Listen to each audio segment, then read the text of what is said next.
July 1943. The Eastern Front was about to witness one of the largest armored battles in military history. Hundreds of thousands of soldiers were preparing for combat.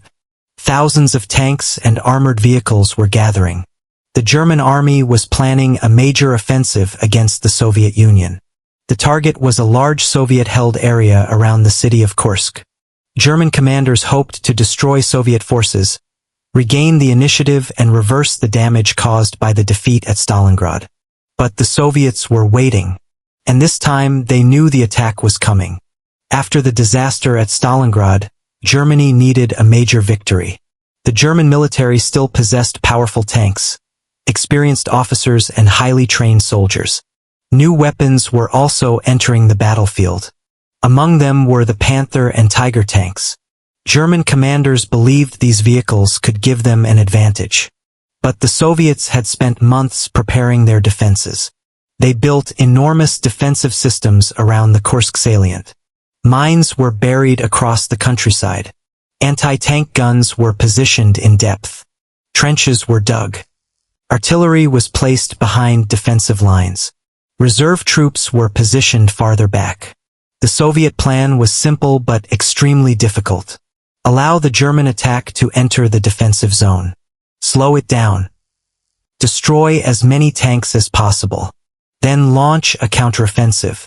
The Germans wanted speed. The Soviets wanted depth. The battle began on July 5, 1943. German artillery opened fire. Thousands of shells struck Soviet defensive positions. German aircraft attacked Soviet targets. Then armored formations began moving forward. The countryside filled with tanks. For the German soldiers, the opening appeared to be another major offensive. But the Soviet defenses were waiting. German tanks encountered minefields. Engineers had to clear paths. Anti-tank guns opened fire. Soviet artillery attacked German formations. The advance slowed. This was exactly what Soviet commanders wanted.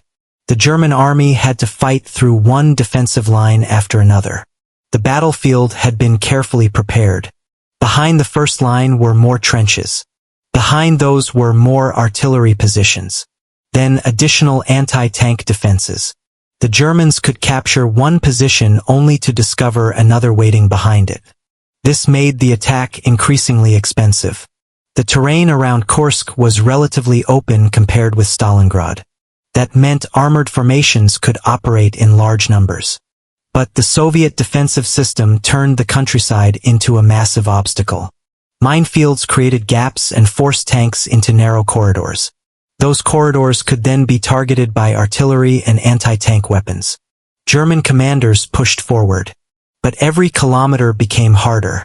One of the most famous clashes occurred near Prokhorovka. On July 12, Soviet and German armored forces collided. The battlefield became filled with tanks. Smoke covered the horizon. Vehicles moved through dust and explosions. The battle was chaotic. Tanks attempted to maneuver around one another. Gunners searched for targets. Crews fought from inside cramped armored vehicles. Communication was difficult. Visibility could disappear within seconds. The battle at Prokhorovka became one of the most famous armored clashes of the Second World War. But the larger significance of Kursk was not simply the number of tanks involved. The Germans had failed to achieve the breakthrough they needed. Their offensive was losing momentum. The Soviet defensive system had absorbed the attack. Meanwhile, Soviet forces were preparing to strike. The German army had spent enormous resources trying to penetrate the Kursk defenses. Now the Soviets were moving to the offensive. The German commanders faced a difficult decision. Continue attacking, or stop. Then events elsewhere changed the situation. The Western Allies had invaded Sicily. Germany was now facing increasing pressure in the Mediterranean. More importantly, the Soviet Union had gained the initiative on the Eastern Front. The German offensive at Kursk was eventually abandoned. The Soviet counteroffensive began. The Red Army pushed German forces backward. Cities and territories that Germany had occupied were gradually recaptured. The Battle of Kursk therefore represented another major turning point. After Stalingrad, Germany had suffered a major defeat. At Kursk, Germany failed to regain the strategic initiative. From this point forward, Soviet forces increasingly dictated the direction of the war in the east. The Germans would continue fighting fiercely, but they were increasingly forced into defensive operations. The balance had changed. Kursk also demonstrated how warfare was becoming increasingly dependent on intelligence, engineering, and logistics. The Soviets knew the German attack was coming. They had time to prepare. They created multiple defensive lines. They positioned artillery. They placed mines. They built reserves. They prepared counterattacks. This preparation made it extremely difficult for German armor to achieve a rapid breakthrough. The German army still had powerful tanks. But powerful tanks alone could not guarantee victory. A tank needed fuel. It needed ammunition. It needed spare parts. It needed trained crews. It needed infantry support. It needed roads and supply lines. When all these systems were under pressure, even the strongest armored formations could be slowed. The Soviet army had learned important lessons from earlier battles. In 1941, Germany had achieved enormous breakthroughs. In 1942, German forces had reached Stalingrad. By 1943, the Soviet military had become much more experienced. Its commanders had adapted. Its armies had become larger. Its industrial production had increased. And its ability to replace equipment had improved dramatically. The German army, meanwhile, faced increasingly serious problems. It had lost experienced soldiers. Its supply system was under pressure. Its enemies were becoming stronger. Germany could still produce advanced weapons. But the war was becoming a battle of resources. The Soviet Union had enormous manpower and industrial capacity. The United States and Britain were also producing vast quantities of military equipment for the Allied war effort. Germany was facing enemies whose combined resources were enormous. Kursk therefore represented more than a tank battle. It was a battle between two military systems. One side was trying to regain the initiative through a concentrated offensive. The other had prepared a massive defensive operation designed to absorb and destroy that offensive. The result changed the strategic direction of the Eastern Front. The Soviet victory did not mean the war was suddenly easy. The Red Army still faced enormous challenges. German forces continued resisting. Cities had to be liberated. Defensive lines had to be broken. Rivers had to be crossed. Thousands of soldiers would continue to die. But the direction was becoming clear. The Soviet army was moving west. Germany was moving backward. The Battle of Kursk also had a powerful psychological effect. German soldiers who had believed that their army could still launch decisive offensives saw the limits of German power. Soviet soldiers gained confidence. They had survived the German invasion. They had defeated the German army at Stalingrad. Now they had stopped another major German offensive. The initiative was increasingly theirs. The battlefield around Kursk eventually became quiet. The tanks stopped moving. The artillery became silent. Smoke disappeared from the fields. But the consequences remained. The Soviet Union had prevented Germany from regaining the strategic initiative. The Red Army began a series of offensives that would eventually carry it toward Berlin.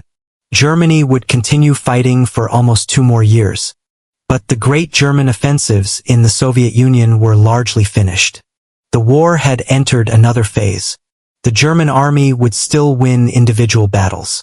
It would still launch counterattacks. It would still possess powerful weapons. But it could no longer control the overall direction of the Eastern Front. That was the importance of Kursk. The battle showed that the Soviet Union had transformed itself from a nation struggling to survive into a military power capable of planning enormous coordinated offensives. The German army had attacked with some of its most advanced armored vehicles. The Soviets had responded with preparation, depth, and overwhelming resources. The result was a battle that became legendary. Thousands of tanks and armored vehicles were involved across the wider campaign. Hundreds of thousands of soldiers fought. Aircraft battled above the battlefield. Artillery fired continuously. The ground itself became scarred by explosions, tracks, and trenches. For the men inside the tanks, however, the battle was much more personal. A tank crew might spend hours inside a metal vehicle under extreme heat. They could hear explosions hitting the armor. They could see smoke through narrow viewing areas.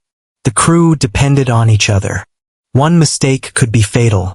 Mechanical failures could leave a tank exposed. Fuel shortages could stop an entire formation. The battlefield was not a clean contest between machines. It was a struggle between people operating machines under terrifying conditions. The soldiers who fought at Kursk could not know that they were participating in one of the defining battles of the Eastern Front. They were simply trying to survive. Soviet soldiers defended their positions. German soldiers tried to break through. Tank crews fought from dawn until darkness. Engineers cleared mines. Mecànics repairat de majar vehicles. Medics treated wounded men. Supply crews moved ammunition and fuel. Every part of the military system was involved. When the battle ended, the Eastern Front had changed. Germany had failed to achieve its objective.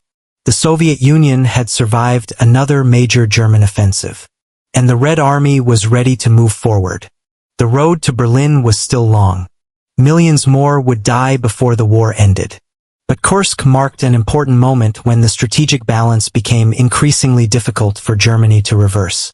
The Battle of Kursk is often remembered as one of the largest tank battles in history. But its deeper importance was strategic. It was the moment when Germany's ability to launch major offensive operations in the east was severely weakened. The Soviet Union had learned how to defend against German armored warfare. It had built enormous defensive systems. It had gathered reserves. And it had prepared to turn defense into attack.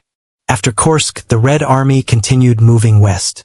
The German army retreated. The front moved closer and closer to Germany itself.